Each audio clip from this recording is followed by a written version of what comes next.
Hi guys, my name's Ruby. I am Sofa to Snowdon here on YouTube. My YouTube channel is all about chronicling my journey out of chronic fatigue syndrome, or ME, and up Mount Snowdon. So please subscribe and follow me on Twitter and Instagram, which are linked below if you would like to follow my journey. Now, this video is going to be the quickest possible video on what not to say to somebody who has ME. So I really wanted to do this video and I made a really long list of comments that could be hurtful, and then I realised that they really, in a nutshell, only come in two categories for me. I would say not believing somebody or disbelieving or kind of thinking they're not trying hard enough would be one category. And the second category would be wanting your pound of flesh. So in my experience, all of the comments of, why don't you try this? Why don't you try that? It feels like I'm not trying hard enough. And oh, if you had the illness, you would have got better by now because you would have eaten this, that, and the other that you're telling me to do.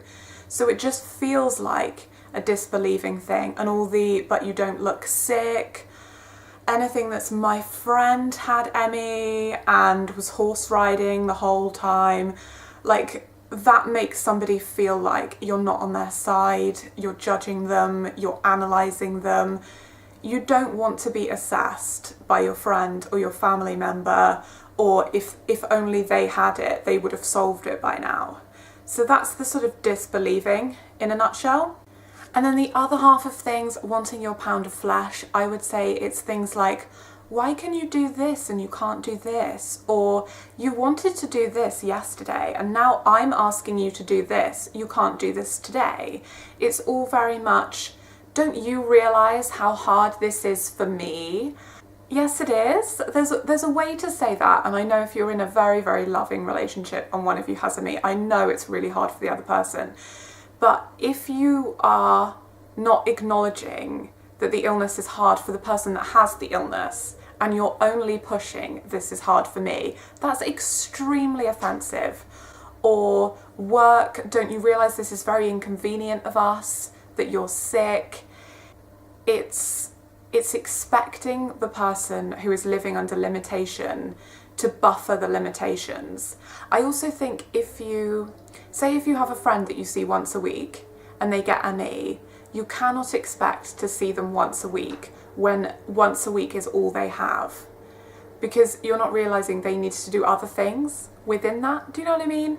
Like, you're asking for a larger piece of the pie, but that person has so little pie to give that it's the proportions that you want are just massively inappropriate.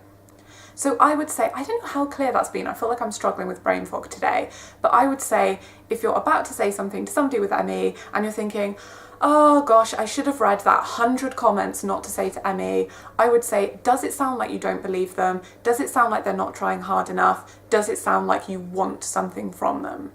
And if it doesn't sound like any of those things, just use common sense. How would I feel if this was coming at me? And hopefully that's a little bit of a filter so that you don't upset people. But yeah, I think before I knew anyone with ME and before I had ME, I wouldn't know what to say to us either. But just think about common sense and people's feelings. And then you'll probably be fine. And just ask, like, even if you don't know anything about it, just say, I don't know anything about that, tell me about it. You know, that's just a nice, normal human thing to do. I hope that has helped. If you're more interested in my journey, please subscribe, please follow me on Twitter and Instagram, and you'll see my journey out of this illness and up Mount Snowdon. Thank you for watching.